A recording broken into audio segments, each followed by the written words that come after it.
right? And so when you present information, they sort of argue back, okay? Yeah. Okay, so just getting a conversation started. So you could be tabling anywhere. It's not even that they're necessarily... Okay, okay. But so it's not the congressman that you're trying to engage, it's citizens that you're wishing... Okay, great. Yeah, okay, okay. So needing some way to empower people that you're talking to. Okay, so so we have to maybe listen first, and then in order to help kind of at least engage, okay? Yeah, so that's sort of the spectrum. The people who are so scared they won't look at it, and then the people who won't look at it for other reasons, okay? I'm just gonna do a couple more, okay, here. So this is interesting. So this is very much both congressmen, but you're also really talking about people that you're trying to engage into participating in this movement. That's not in the videos. You get stuck there. It's a place where you get stuck. Okay, so let's, okay, that's helpful to me, right? It sort of frames what we're doing, and hopefully by the end you'll feel like you've got some strategies to work with that, with all those things. Hold on. Okay, so here's sort of this brief history that I promised you about motivational interviewing. So this is Bill Miller. He's retired now, a clinical psychologist at the University of New Mexico, and he focused on substance use. And back in the late 70s, in corrections, in substance use treatment and criminal justice system, there was a big focus on the way to help people change their behavior was to confront them, right? You just tell them the way it is. Sort of this little bit argumentative, sort of just kind of, you have the truth and you're going to present it to somebody. So at that time, oh, he's in New Mexico. So at that time, you know, when the Americans would travel internationally, they would go to these conferences and they would talk about what things that we were doing in treatment, substance use treatment, and internationally they'd be like, really? You do that? Like, whoa, that sounds awful, right? So there was, of course, a counter movement and a counter culture and people who weren't embracing that new style. And that's sort of where MI comes from. So one year, Bill Miller's on sabbatical in Norway. He's sitting with a group of graduate psychology students, and he's doing a demonstration. And they start asking him about his choices, why he responds this way, why he says this, why he doesn't say that. And what he starts to articulate is what becomes motivational interviewing. I tell that story to illustrate that motivational interviewing was not sort of invented in a lab as this is sort of what works to get people to do things, that it really, for some people, is very natural. Now, it's not natural for everybody. Luckily, for the rest of us, it's a little bit like tennis. It's got some really basic skills. So basic, you might have the reaction like, oh, I do that. I already do that. I must do that. And you probably do that. But to really get good at it takes some sort of deliberate practice and actually thinking about it. Because when we just sort of go and we start talking, unless you're listening to yourself recorded, which I highly recommend, God only knows what you're doing, right? So you may be a lot more argumentative than you think you are. You know, you may think you're a better listener than you really are. You may think you say nicer things than you really do. You know, that you're acknowledging people for all their qualities. But if we catch you on tape, you know, you may not do those things. And that's the experience. And again, so most of the work with MI, so MI leaves substance use and has made it into, now I will add you to my list of places that motivational interviewing has made it. But motivational interviewing has made it to, you know, from substance use to corrections, right? I got my start training probation officers, doctors, nurses, social workers, case managers, dentists, anybody where success is sort of measured on the engagement of the other person, and traditionally it's this willingness to change your behavior. Okay? So maybe more in your language, it's this willingness to consider new ideas, this willingness to actually do something differently, but sort of that's the connection, right? So MI has made it to a lot of places, and it's even made it to climate change lobbying. So I'll I'll just throw that into any presentation I do, and I'll spread the word. So why is it called motivational interviewing? So this is actually an ongoing challenge, but Miller, he really sticks to the name, right? It's often confused with motivational speaking, which it's not, and interviewing, like job interviewing. Neither of those things. So he sticks with the title because of this. He likes the roots of the word interviewing. Inter being two people, and viewing being looking together at a problem. So two people looking together at the same problem. So I like this image. There's the side-by-side aspect of it, right? In order to have the same perspective, we've got to get on somebody's side, right? Which requires us to do, take the first step when it comes to listening, right? Because we're trying to get sort of on that shoulder to shoulder so we can look at something together. But typically when you're trying to help somebody or have a conversation, it feels a lot like wrestling. It's like, even, let me go back to behavior change for a second. You're trying to help somebody improve their life, right? And you feel like you're trying to pin them down and wrestle them, like, I swear this is good for you, right? But what we're trying to do in motivational interviewing is make it a little bit more like ballroom dancing, okay? So that it's two people moving together, right, in a certain direction. So all the things that we have to do in order to get that to happen. Okay, so what is motivational interviewing? Technically, it is a collaborative communication style for strengthening a person's motivation and commitment to change by addressing ambivalence, right? So lots and lots of, maybe you can see the behavior change aspect in the definition, because that's originally who it was written for, but the idea of ambivalence, right? So you may be talking to somebody on the one hand who feels, who recognizes what you're saying, who thinks that it's true, and on the other hand, they have all these reservations. Whether it be, the political fallout from, supporting the position, that's one type of ambivalence, or just pessimism, like it's never going to work, or what you say is true, but all these other arguments. So that's what we're talking about, ambivalence, which is present whenever you're asking somebody to sort of think differently or do something differently. You're addressing, there's ambivalence. Doesn't matter how simple the thing is, there's just a lot of ambivalence. So collaborative communication, addressing ambivalence. It's really what we're talking about, and then how to get that done. So motivational interviewing, so it's been around now for, they first started writing about it in like the late 70s, early 80s, so we're 30, 35, almost 40 years. And there's been hundreds and thousands of research studies using it. So again, all those different applications. And what really makes motivational interviewing different than just really good listening, right, or engaging skills and good listening skills, is this outer circle. So we have this idea of change talk. And what the research on motivational interviewing says is that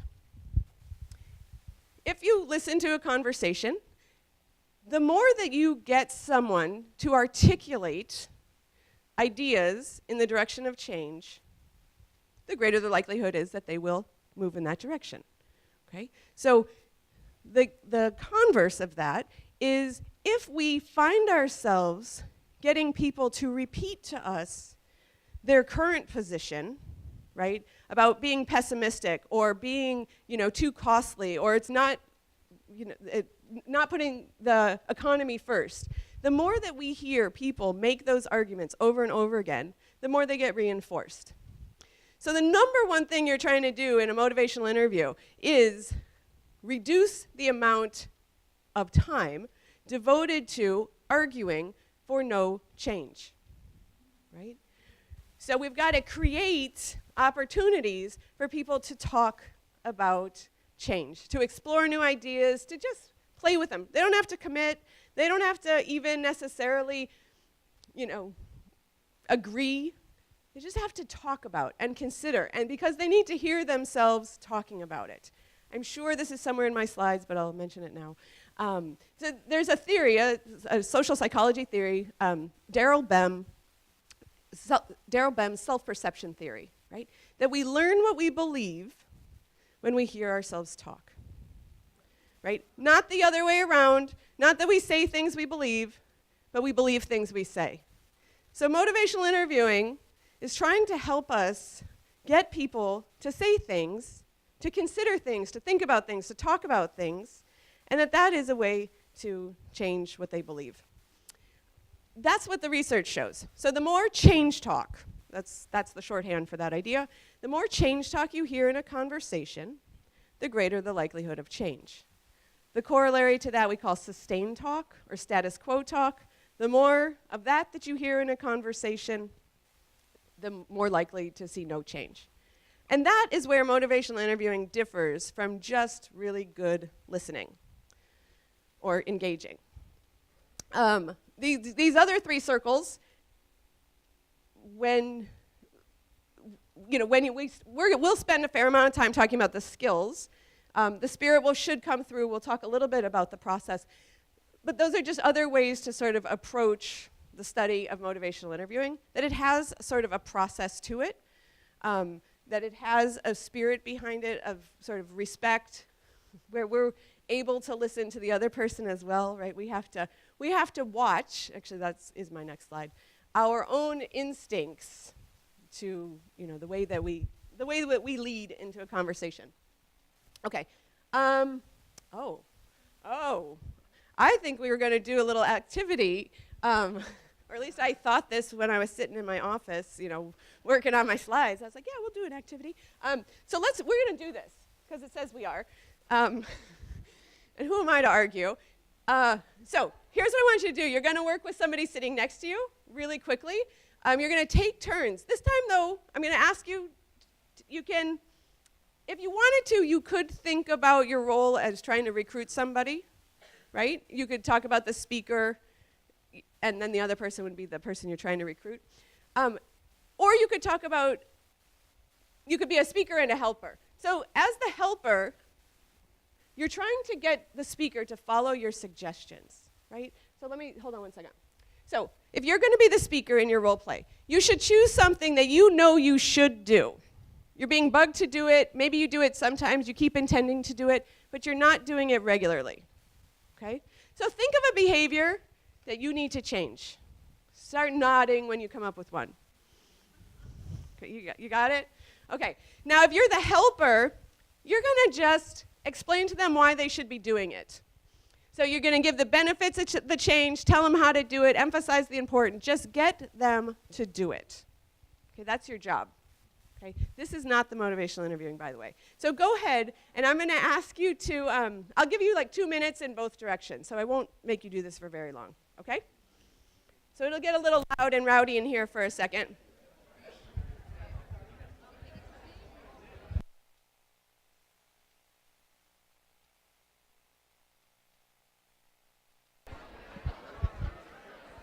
Okay. If you can hear me, go ahead and switch.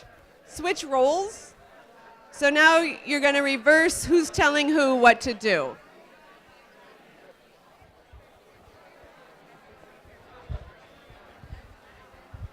All right. I'm going to interrupt. If you can hear me, clap your hands. All right. That was probably just a little too much fun. Okay, talk to me about what's that like when you were being told what you needed to do? Guilt. Okay. Well done, Heather. Okay, so guilt. So there's a feeling of yes, but like yeah, you're right. But, okay, so, and, right, so your partner's over there doing their best. They're working pretty hard, trying to, and they're just trying to help, right? And you're in your head like, just waiting for it to be over. That's like that's part of the guilt thing. There's the shame that comes along with it.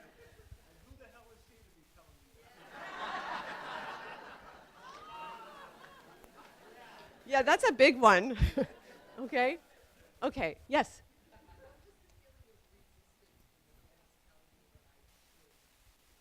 Yeah. And again, it doesn't matter if everything they say to you is true. We're human beings and we don't want to be told what to do. Maybe it's a design flaw, I don't know, but it happens to be true, right? They say, so that is actually another psychology concept called psychological reactance. It's said to go down, or it's said to be at its highest in adolescence, and then it's supposed to. But for some of us, it doesn't go down. It stays at those adolescent levels for the rest of our life. Oh, yeah, it feels like that. Okay, what was it like when you were the speaker? When you were telling somebody, your partner, what to do? Okay. Okay.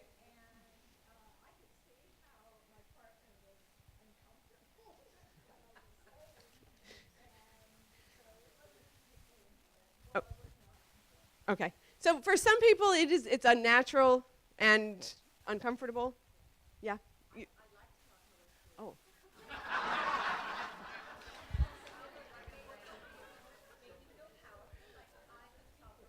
It made me feel powerful because I could solve her problem. Okay. Other people. Yeah. Okay. So you're making suggestions. So you're not telling him like you know, but you're still. Yeah. Okay. Yeah. Okay. Yeah. It wasn't really a conversation. Okay. With all the things you were telling. Okay. Yeah. Mm. Oh. Yeah. So that is pretty common. Where both people can end up feeling very stuck, right? It's also common that some people really don't like it. It's also common that people feel powerful. They feel helpful. They feel like they're doing something good. Yeah, you had some of that? Right. So it's easy to give advice. You know, I mean and it serves us in some way, right? The more phone calls you all make, right, to your congressman, like that serves everybody. So you all should make more calls, right? That's the telling, right? Where we have some sort of self-interest in what we're telling somebody else to do. Okay. Yes, one more. Yeah. Yes. I mean, so there's sort of this range, the spectrum of what happens in those sorts of exercises.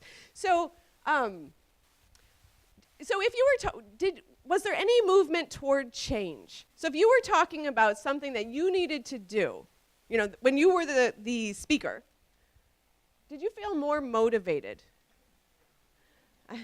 I'm saying some yeses, but a more vocal group who's saying no.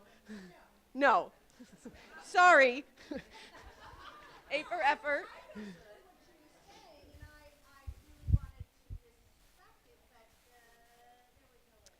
Okay, but at the end of the day, no movement. Yes. Okay, so not more motivated. Yeah. You didn't understand. Yeah, right. I mean, the assignment was not to understand your situation. But when we don't understand the other person's situation, all of our great advice kind of falls flat.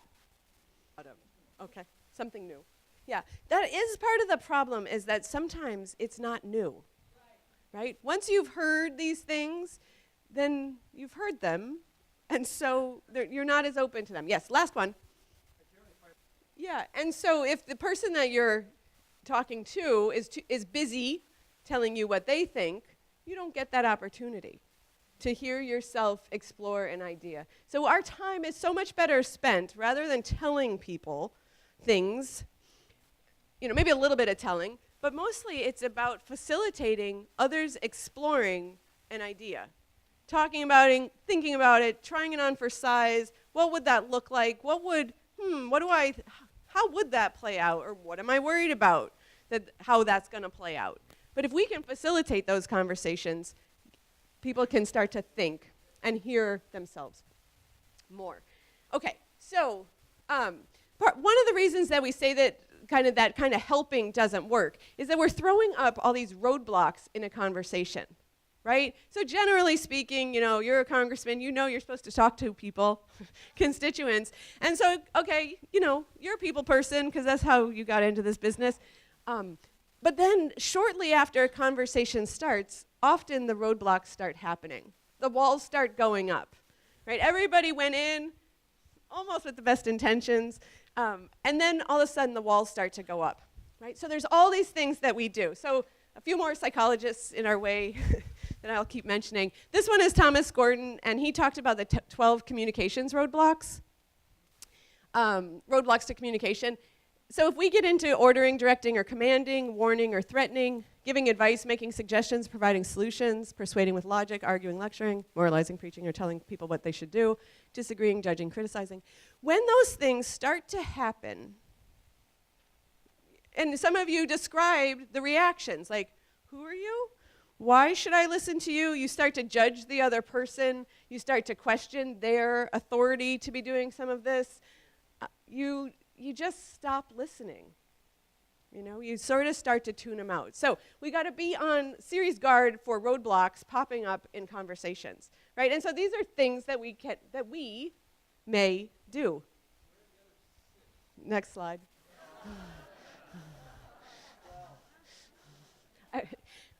And the next question, it normally is, so what's left, right? So once we've stopped doing all of these things, what is it that we're supposed to be doing? I know. So even you'll see questioning or probing on this list. And this is always one, because of course open questions are part of motivational interviewing. So let's talk for a second. How can questioning and probing be experienced as a roadblock? Yeah. Okay. Okay, so if your line of questioning is to sort of back someone into a corner or prove them wrong or get them to, demonstrate some sort of inconsistency, they know what you're up to. It's not a secret. So one innocent question, maybe not so innocent, right? They already knew where you were going, right? This is the problem with questions, right? I like to say questions are not your friends. Right? Now, they will always be a go-to important skill, but for most people, we want to reduce the number of questions we're asking. We want to do more with our listening skills than with our questioning skills. We also, of course, want to be asking better and better questions. But questions can get us into trouble. I mean, if you think about a lawyer questioning somebody on the stand, if you think about a police officer questioning you at a traffic, right. If you think about those things, right, this is when questioning doesn't feel very safe, right? It's like, you know something's coming. So I like to say questions are not your friends, right? So again, you'll always use them. They'll never go away completely. It would be weird if they did go away totally. But for most people, we want to start reducing. We want to open them up. I'm pointing over here because CK's like, what? We want to open them up, right? Because closed questions are even worse.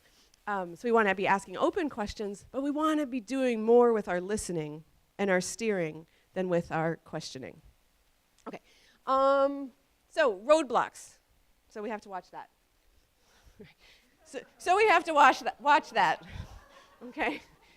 So much of this MI stuff is asking us to really self-reflect about what we're doing in these conversations.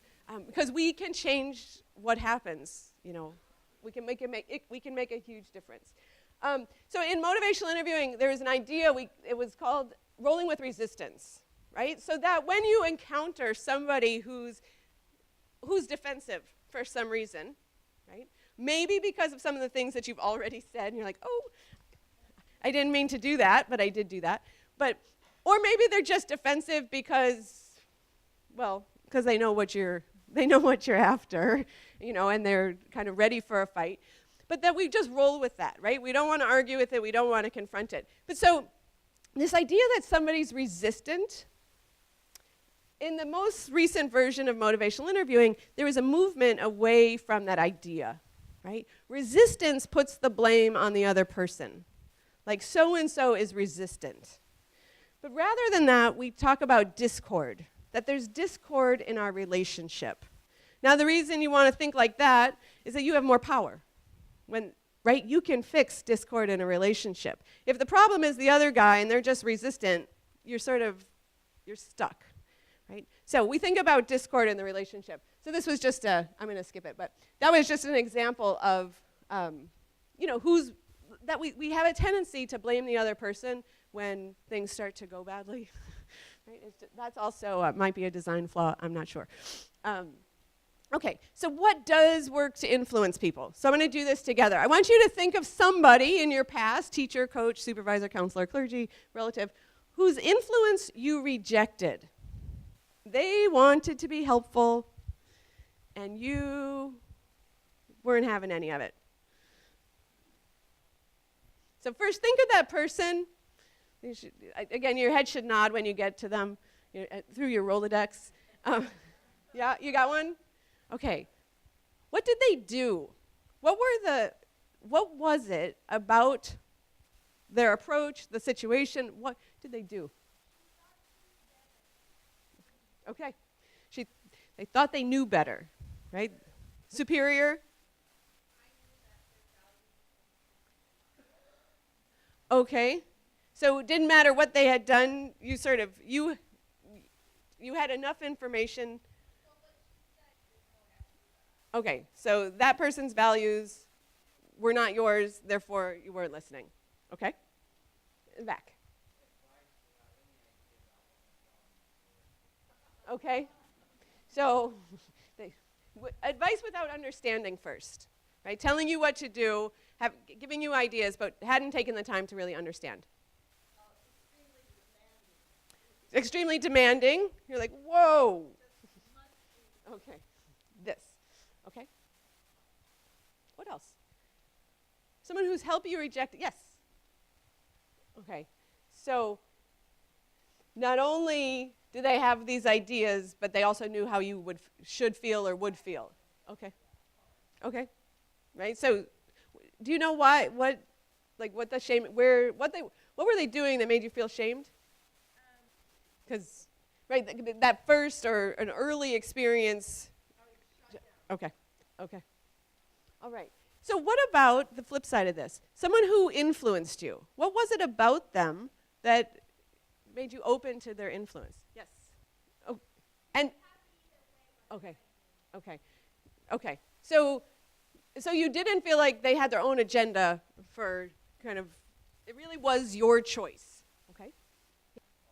Okay, so again, understanding your situation enough that they could kind of share a similar situation. So left it up to you to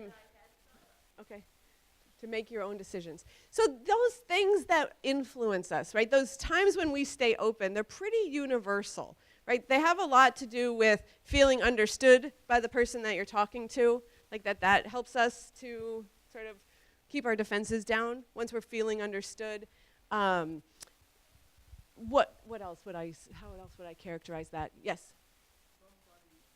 So again, understanding their situation, right? So one of the things that I have in my slides coming up is this idea that if we, before we expect someone else to try to understand us or our positions, right? If we can spend that first amount of time trying to understand them, right? That kind of keeps people sort of staying connected.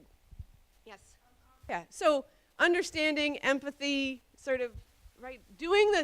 Avoiding the things that put the roadblocks up, while at the same time trying to understand where they're coming from is, yeah. Right. So if we understand their situation, we recognize the challenges, we recognize the pressures, that at least sets a stage where they could start to give us the same courtesy. And you will get to use some questions. You're not the only person who has that same thought. Okay, so one more exercise, and then we'll keep going. This is a similar exercise, but your job is a little different this time. This time, your goal is to just understand the dilemma. So same topics, same partners, different goal. Your goal is just to understand the dilemma.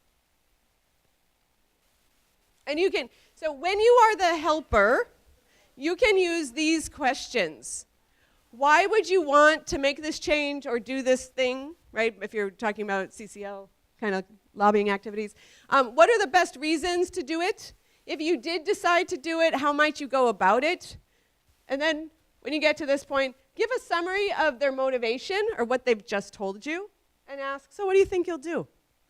Okay? So just work with those questions. Here you go. You get to use some questions. And then we'll check in. So this one you'll get an extra minute or two before I make you ask you to switch. All right. I think let's get back together. If you can hear me, clap your hands.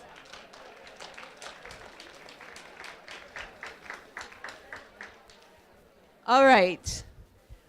Okay. Talk to me about that.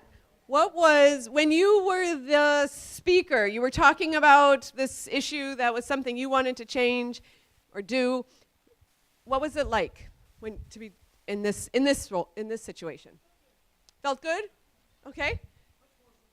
Much more supported? Okay, right? So you got to hear yourself, you believed what you said, you got a nice sort of affirming response to what you'd said, and then the next question was, well, what do you think you're going to do? And all of a sudden, you're like, yeah. So even though you sort of had almost the intention to, you remained consistent in both role plays, right? It felt really different. Yeah. It didn't really, I'm sensing that it didn't allow you to be defensive, right? There's nothing to defend against, right? And that's part of what we're after is sort of how do you create a space where somebody can have a conversation that perhaps they've had in the past or it's been tried in the past, but you can get an actual different result or a different feeling to come out of it. Even if they're pretty prone, to make those conversations sound the same, like don't even ask me about that. Okay, here.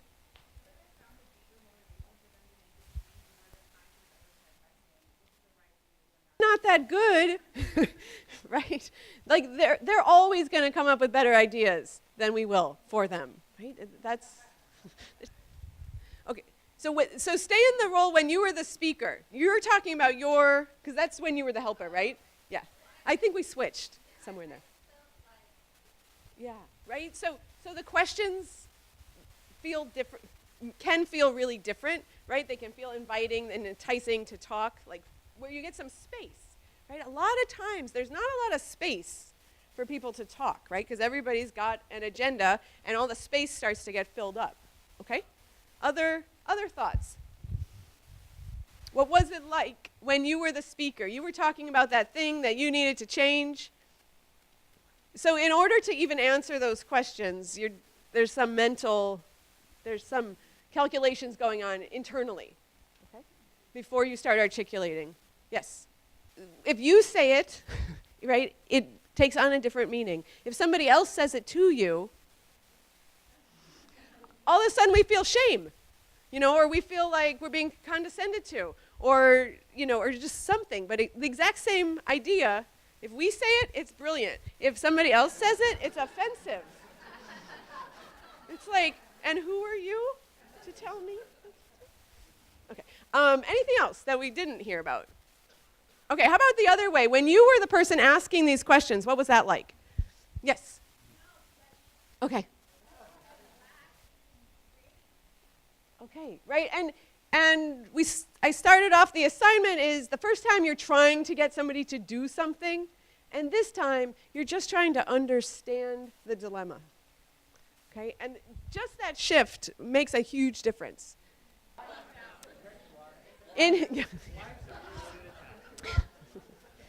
Yeah, some people have honed these abilities in other relationships that you might that you might take with you on the job. Yeah, I would say though that what you're asking about is that's in the reflective listening. That's in your ability to respond in a way that where you're identifying aspects of what you're hearing and connecting them to other ideas, right? And then people are more willing to go with you. If you try to move too quickly with something like that, they're like, I didn't say that. Like, that's not what I said.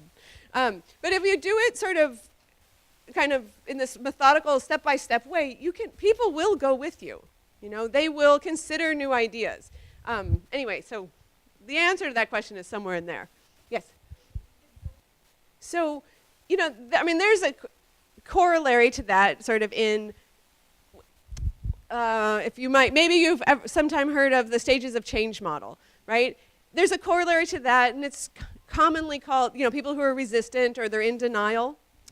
But from a motivational interviewing perspective, we'd sort of argue that if they're presenting that way, right? If I'm a drug user and I'm arguing that I don't need to change, this is not causing any problems in my life, and so I'm fine just the way it is, I'm doing that because of the environment that I'm in, right? So I'm not doing that because I actually believe that stuff, necessarily, or that I couldn't think of one thing in my life that's gone wrong because of my drug use, right? So I would say that a congressman has the same sort of situation. When they are feeling judged, ashamed, you know, all the things that start to happen when we tell people things, right? Condescended to, like they're being educated on something that they know full well, and who are you anyway, and you know, all this stuff that people just are basically just defending themselves. So that if we can approach that sort of denial as ambivalence, right? If we can approach it as, you know, I hear you saying you don't believe any of this and you're all set and thank you very much. I'm just curious if there's any part of you that, you know, if there's any part of the climate change science, or I don't know the exact question I would use, that does, you know, resonate with you, right? So just getting curious, right? Don't let their defensiveness and their sort of trying to put you, you know, not have this conversation. It's sort of the optimism that they talked about in the in the opening session. Like, you still have to believe that there's a part of them that gets it. Just this little part, just this little, you know, or there's a piece of the information that's meaningful to them, or that if we could find that thing, then we could make some progress. But when people are defensive, you just end up, you know, in very not productive situations. Other thoughts when you were asking these questions? Okay, so, yeah, even if you're getting an I don't know sort of answer, right? There's still ways to work with that in terms of your listening and trying to understand, what does that mean, I don't know? So I'm not sure, like, if whether you're talking about climate change or, you know, like something of that nature versus, like, you know, being healthier in some way, like stop using drugs or something. But again, it's believing that there's information in there, right? And that sometimes we really have to work hard to create a space where it can come out, right? I don't know is a pretty easy thing to say. Some people get pretty conditioned to it as a great tool for avoiding conversations. But is there a way that you can stay with the answer long enough where someone will eventually come around to talking? Right, you're creating, yes, you're not saying that you have to come up with the correct answer. It's just like, what's the first thing that comes to your mind when I say, you know, like, it doesn't have to be right, it doesn't have to be true. It's some way that you can connect it, yeah. Yeah, just, again, the idea of creating a space where people will talk. If people aren't talking, you should be thinking, how do I create a space where they will? And what am I doing that has contributed to this space where they're not talking to me, right? So that's that self-reflection slide, you know? Yeah. I mean, I don't know. I want to go back. I'm just going to keep going back to the optimism. We've got to give people the benefit of the doubt, but I'm sure, there's some element of that is true, right? It takes work to actually put thoughts together. So I'm also a university professor, and so I have a bunch of undergrads. And so, we are always talking about thinking and how hard it is, it doesn't come naturally, right? You actually have to think in order to think. Okay, last question on this. Do you feel more motivated about that thing that you were talking to after this conversation compared to the first one? Yeah, right? So when we start to hear ourselves come up with these ideas, talk about our own values, talk about why something's important, we are tapping into our own desire to do something. As opposed to, which occasionally happens, you get really lucky with the person you get assigned with and they do something, fancy, and then all of a sudden you're more motivated, right? That requires a lot of luck, but actually getting people to talk themselves into change or into things is actually pretty doable. We just have to avoid a whole bunch of stuff. That's the harder part. And then start asking some really good questions. And doing some really good reflective listening. Okay, we did that. So, in one of the iterations of motivational interviewing, so I showed you Bill Miller. There's another guy named Steve Rolnick, and he worked mostly in healthcare. And he wrote a book, more recently, probably early 2000s, and he came up with this rule. And I love the rule because, it's 2018, and we're pretty simple people, and so we like things that can be summarized in 4 letters. And so the rule in healthcare, the first thing you have to do is resist the writing reflex. Resist that urge that you want to solve somebody else's problem, right? And for your work, translating that into resisting the urge to confront, argue, or educate, right? So that's the first thing, is to avoid that as a leading, right? Because that's the stuff that brings up the roadblocks, right? If we start educating, people get defensive, right? You think I don't already know this stuff? And who are you to tell me? All the things we've already talked about. The next one is to understand. The next, to listen. Then in healthcare, we talk about empowering, but in lobbying, maybe educating, okay? Although as you all mentioned, trying to recruit people, empowering might be just as equally important, right? And then with educating, that there's a method to education that I think can be helpful in increasing engagement, right? So you want to obviously avoid long diatribes that leave the other person tuning out and checking their watch and waiting for this conversation to be over, right? So we need a more interactive sort of approach to education that is kind of frequently checking in and getting them to participate. Yeah? Because one's before you give your information and one's after. That's the short answer to that. So resisting, right? Resist the urge to confront, argue, or educate about your perspective, right? Why do we want to resist that, right? If we go in with our perspective, we are likely to encounter their perspective, right? That is part of the sustained talk. And we're trying to minimize the amount of sustained talk, right? Remember, the more they hear themselves argue, whatever their current position is, the more they believe it, right? And it's not that they're just arguing, it's that there's two sides to whether there are two sides to a story or not. Some people feel like there's two sides to a story, so if you argue one side of the story, that other side wants to be heard. The yes, but is just dying to get out there, right? That is the nature of ambivalence, right? That if you say, I know I need to do X, Y, and Z, your next thought is likely, yeah, but I don't have any time, and I don't have this, and I'm so busy, and this really isn't a good time, right? It just happens very naturally. So we have to be on guard that we're not setting it up to happen. Right?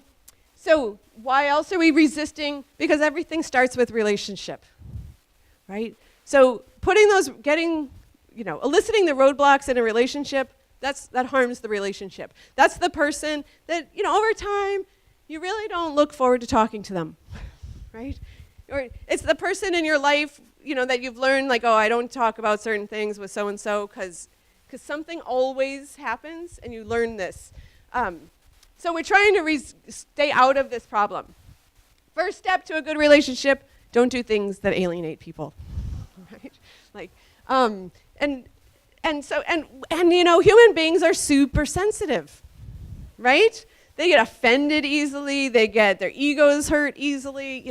So it's like a landmine out there. You got to be really careful. That's why there's so many things on those 12 roadblocks list. Well, I would still be resisting the urge to present my perspective, right? What the next slide is going to say, the you, is going to be, so once we've resisted, now the field's still wide open. We can do whatever we want next. The first thing, I already told you all this. Hold on. There's a couple other things. I promise I'll get to that. Okay, so I already told you about this. This is Bem's self-perception theory. We learn what we believe when we hear ourselves talk, right? So sustained language that supports the status quo. Examples, restating a current position, arguing why their current position is better, not considering your ideas or information, right? That's all going to reinforce their current position. On the flip side of that, if we're getting change talk, we should be hearing them considering new information. They should be processing what you're saying and agreeing with all, or just part, of what you've shared, right? So how do you know change talk or sustained talk? Change talk makes you happy, and sustained talk makes you mad, right? Or frustrated, or sad, or disappointed, or like you're beating your head against a wall. Okay, but change talk is like, oh, we had such a nice conversation, right? What's really happening, the reason you believe that is because they were thinking about what you were saying, and you felt like they were doing that. Okay, so never ignore change talk. Right? So lots of research out there on motivational interviewing and change talk, and what's happening is that we respond to sustained talk. We hear it, and it's triggering, and we want to challenge it. We want to correct it. We want to educate it. So we pay all this attention to sustained talk. Meanwhile, there might be some little shred of change talk. The congressman led with, yeah, I know, but X, Y, and Z. And all you do is focus on the X, Y, and Z for the next 30 minutes.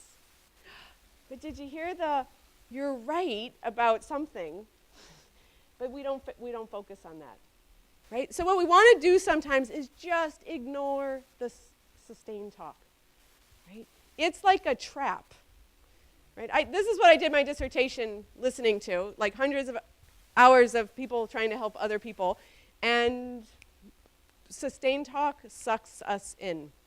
We hear it, we want to correct it, and it dominates. Change talk, that's what this slide is about, is like a flower that doesn't get paid attention to, right?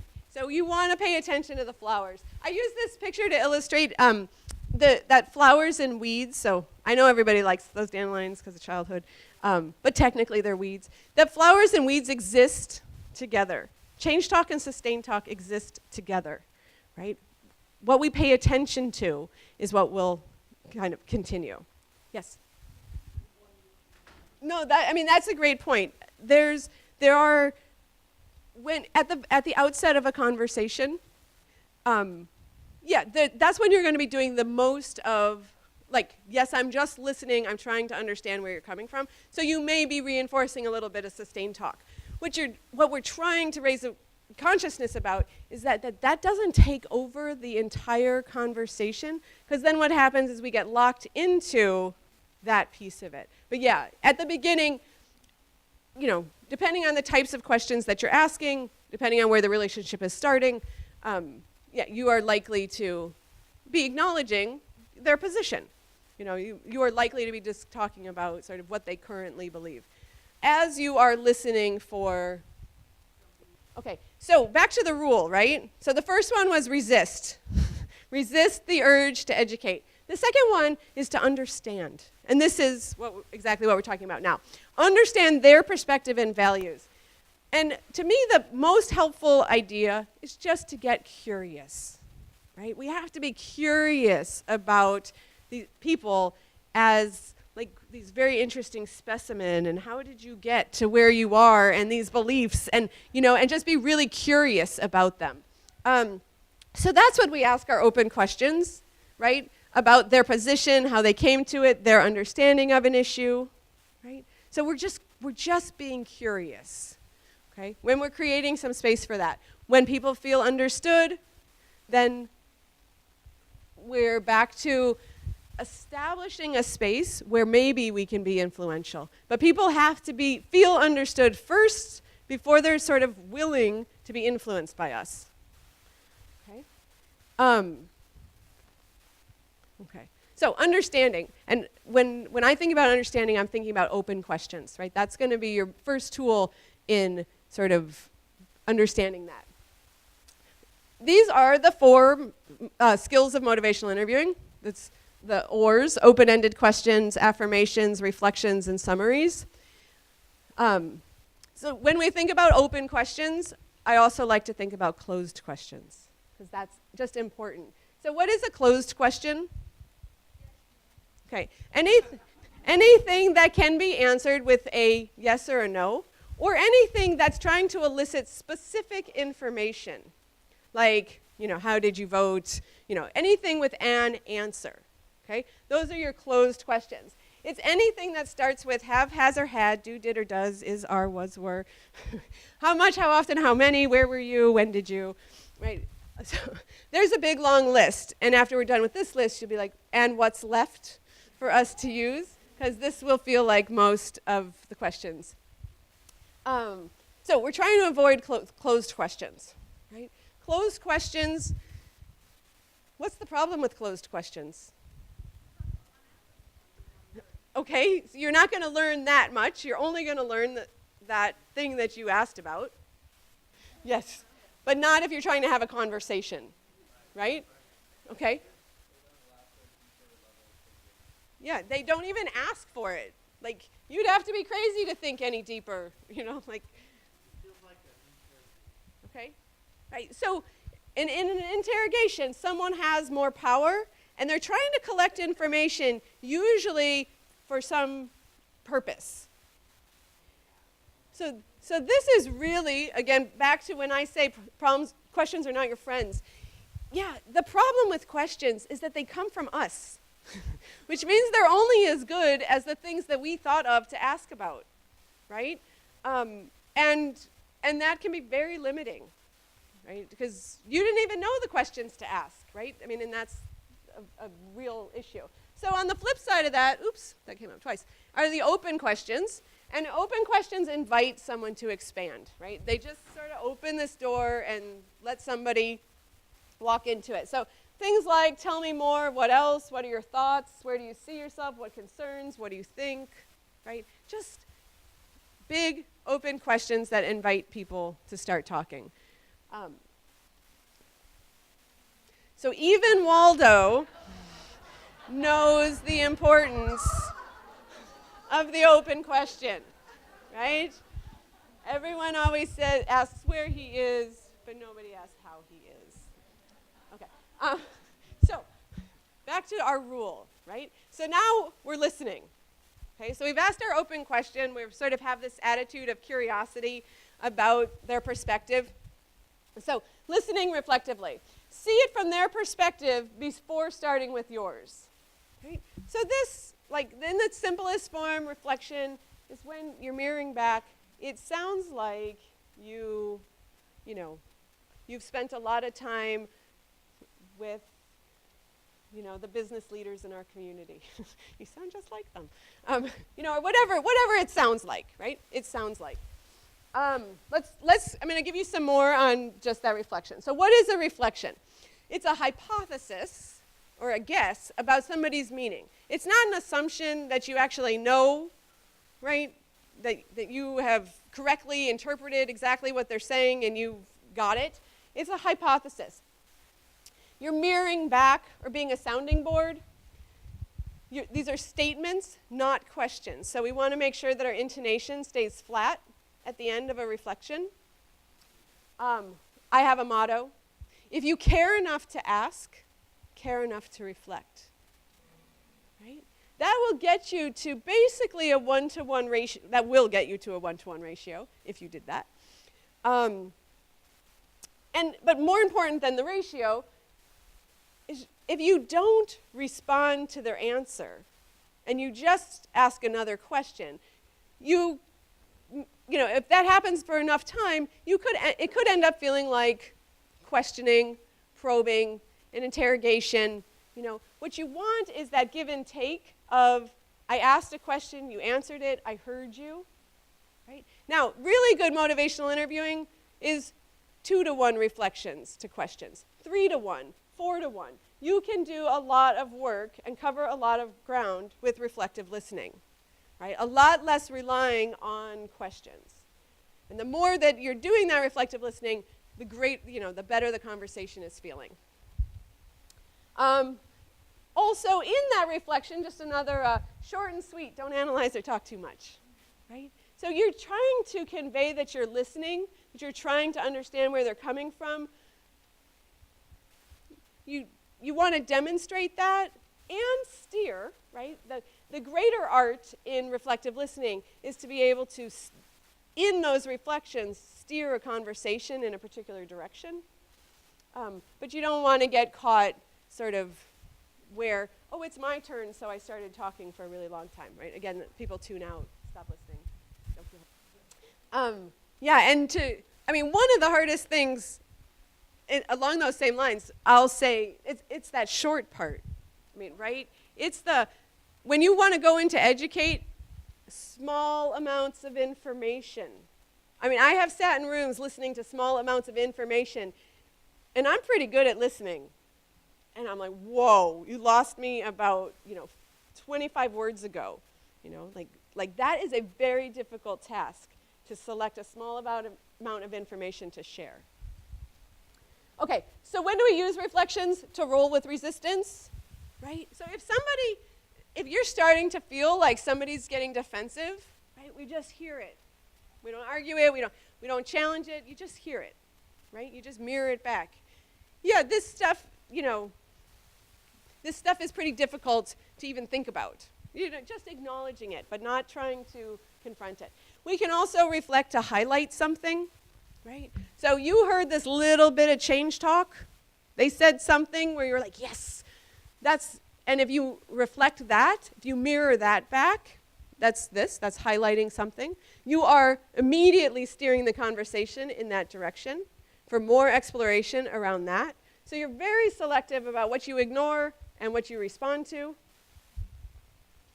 There's different types of reflections where you can just repeat, an element of what's been said, rephrase it with different words. You can paraphrase feeling or meaning.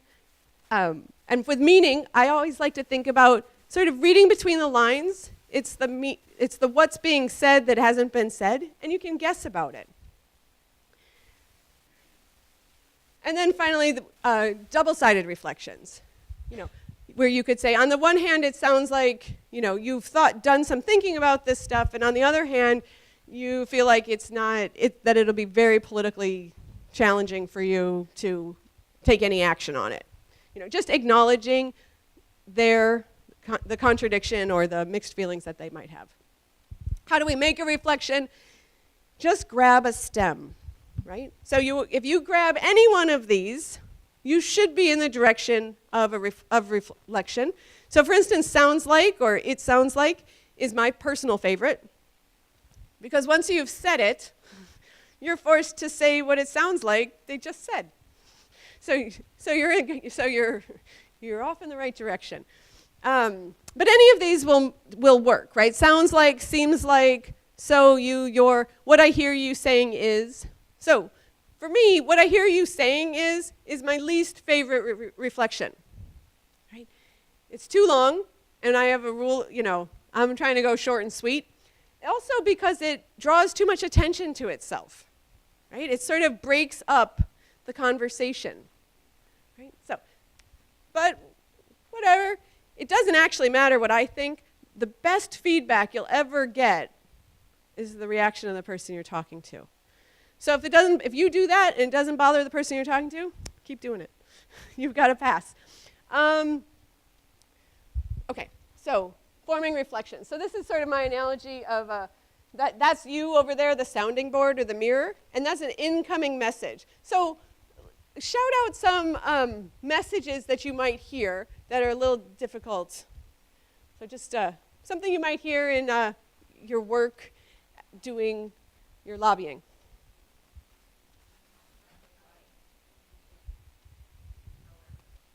I have the right to think however I feel. Okay, so in comes that message. I have the right to feel, to think whatever I want to think. What are and let's grab the sounds like, and let's just make some reflections. How might you return that message? Let's say I said that. I have the right to think whatever I want to think. Okay, how about we start your sentence with the word sounds like, and we'll be on our way to reflective listening. If you had done, sounds like you haven't done your research. Don't say that either. Okay, what else? Sounds like. Okay, fair enough. Boy, I'm definitely not feeling judged or pushed around with that.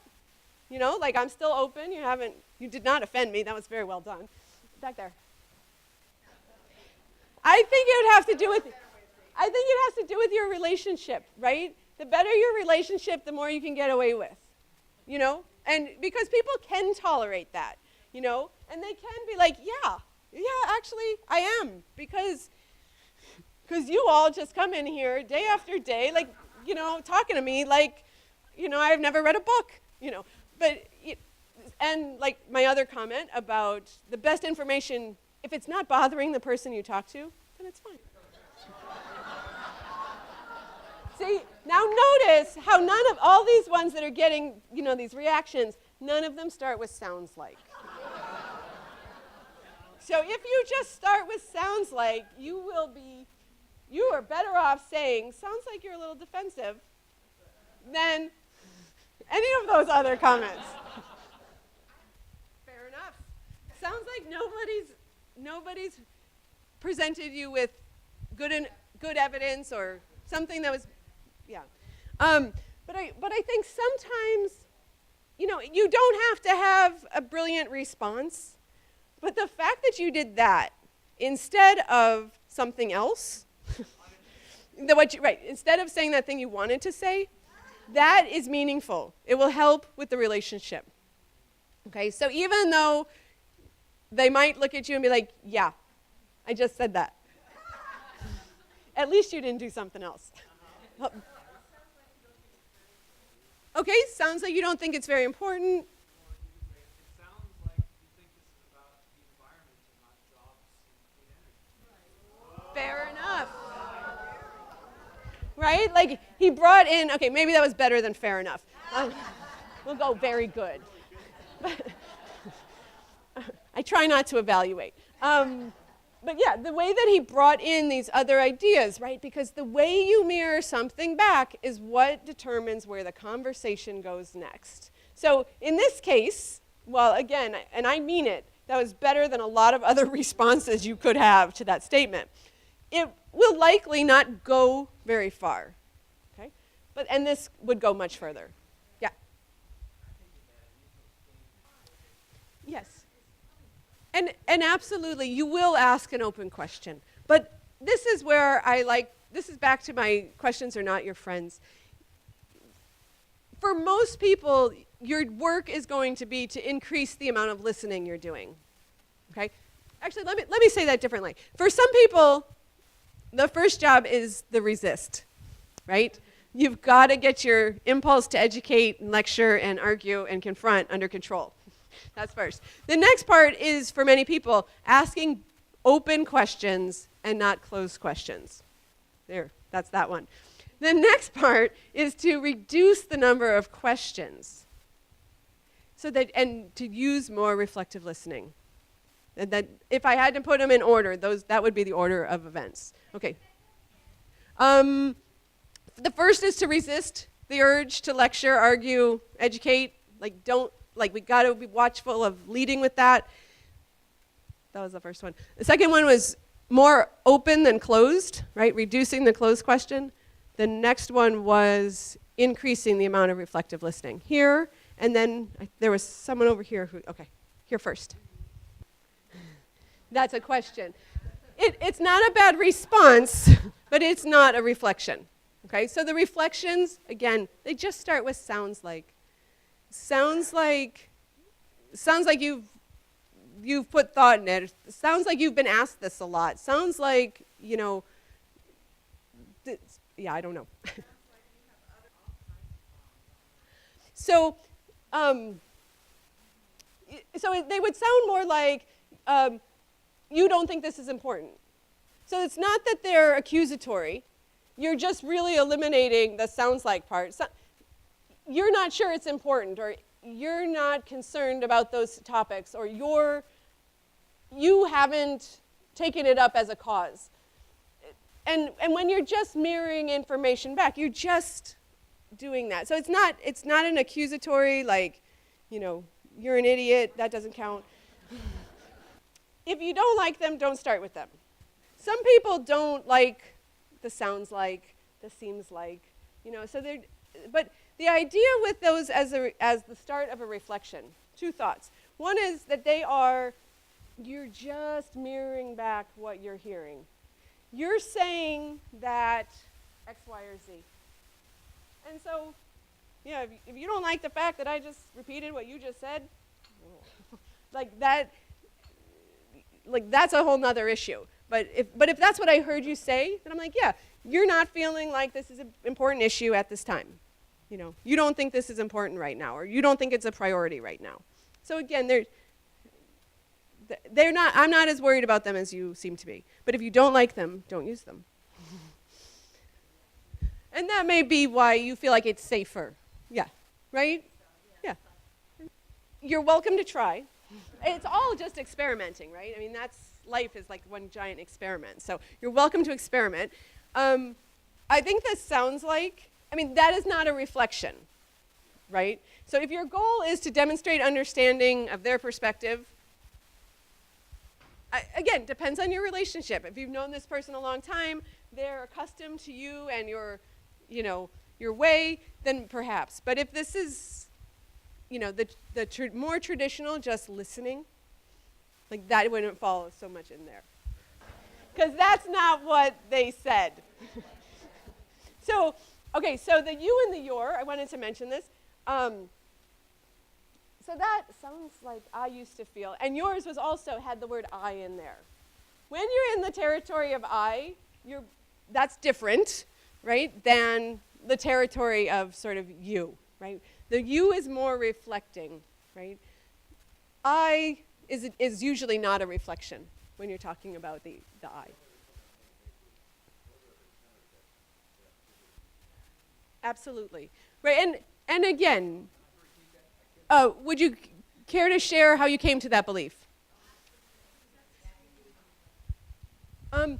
If this is your first, if this is where the conversation starts, it's okay to listen to that sustained talk, right? We've got to start to understand their perspective, okay? What the caution about the sustained talk is that it will continue, that we will be stuck in some sort of argument where they keep repeating their position and you keep repeating yours, and that's when the sustained talk is harmful. At the beginning, when you're developing relationship and you're trying to understand where this person's coming from, yeah, please, by all means, let them talk. And again, if if somebody says, I don't believe in climate change, and you don't reflect, and you just say, well, can you tell me more about how you came to that position? That's fair enough too, right? If you switch to your question, that's okay too. But again, that's one of the things for most people that they're working on is responding with listening, right? Not just your next question. It will certainly happen that you will just ask another question sometimes, but for most of the time, we want to practice more reflective listening. And you can reflect most anything. You can reflect I don't knows. Yeah, it's hard to come up with an answer. It's hard to sort of figure some of this stuff out, There's really not a response out there that you can't come up with a reflection for. But that's a skill to practice. Yes, oh yes. To practice reflecting. I mean, you can practice good questions, or you can practice asking open questions. You can also practice reflecting.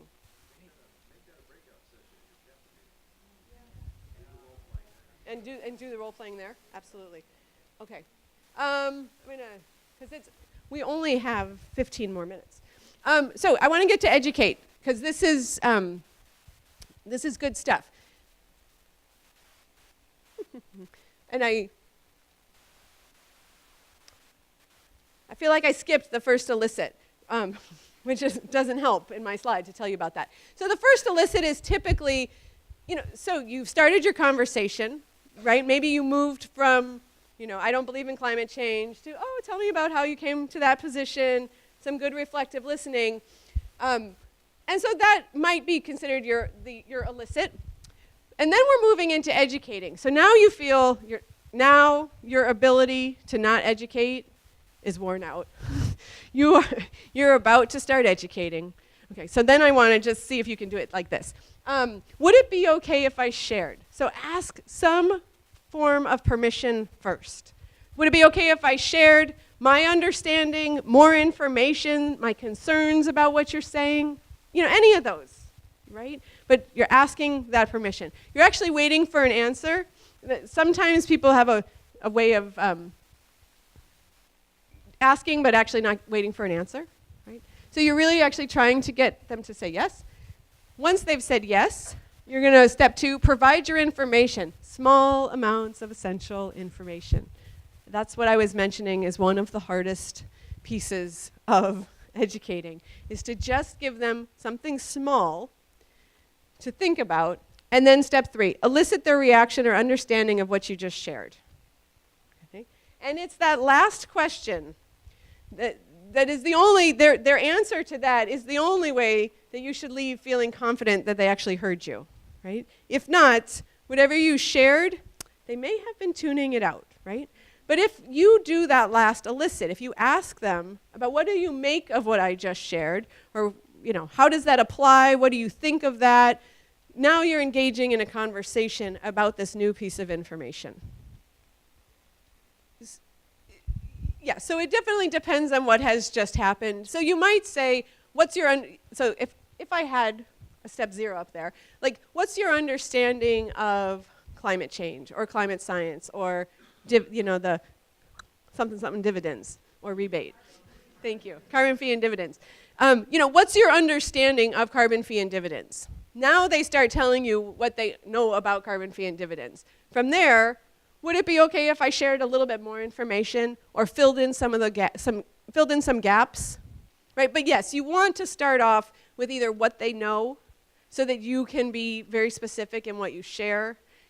You might start off with, if it's a conversation about what are your concerns about something, give me one of those questions. Like, you might ask somebody, what are your concerns about?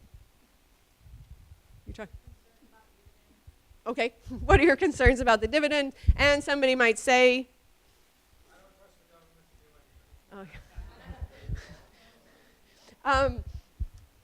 anything. And you have a clever answer, and then you say, would it be okay if I shared sort of my perspective on that? Or you might, before you do that, you might have said, yeah, so you're concerned that if it was run by the government, then they wouldn't, that the incentives would be all messed up and then the wrong people would benefit from something. So that's your reflective listening first, right? So when they say, that the government's going to mess this up, you're mirroring back something about their concern. Would it be okay if I shared sort of my perspective on that? They say yes, and then you share. Small amounts of information. So if they're saying no, you have a relationship problem, okay? Something is going on where, they're really just not open. Like, right? I mean, does that sort of resonate? Yeah, in which case, fix your relationship problem. It's very hard to be influential. Go back to our two-sided list. If you don't have a relationship, right? If you are doing things where they don't want to hear from you, yeah, you're going to have a really hard time influencing people. So that's just information. If I got a no, you have 3 choices, right? You can do it anyway, right? You can say, okay, thank you for your time. Or you could get really curious about why they say no. I'm curious why you said no. Because you can always just get curious. Yeah. As all things, open questions are probably better, right? Being curious about, nothing is coming to mind, but open questions are probably better than closed questions. You also just avoiding talking at people, right? Anytime you can getting people to talk early and often, right, keeps them more engaged. I was told that you all would be a very motivated crowd and participate, but I mean, I was, because I don't usually work with very motivated crowds. You're very motivated. But I also spend a lot of time and energy keeping you very engaged, right?